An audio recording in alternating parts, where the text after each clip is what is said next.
Okay, so to exercise the legs, everybody are familiar with the classic squat exercise. Again, you don't have to have any weight initially. As you get stronger and stronger, then you can add weight to this exercise. So again, so you can shoulder width apart. Legs pointing out an angle upwards. Hands on your chest.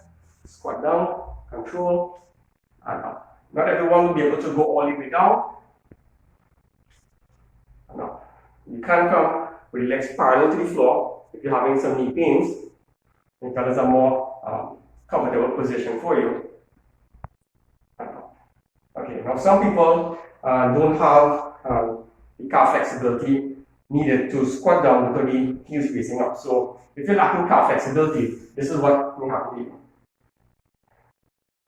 The heels will come off the floor as you stoop down.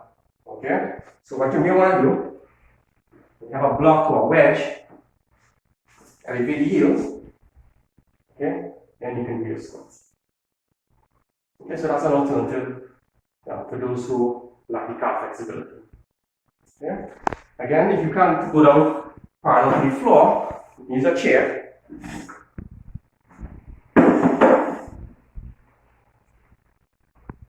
Sit down on the chair, let your butt touch, come back up. Down, come back up. Okay? So that's another variation of the free squat. As you get stronger and stronger, for the full squat or the chair squat or any modification, dumbbells. Put the dumbbells here. Let your butt touch. Come up. Go down, control.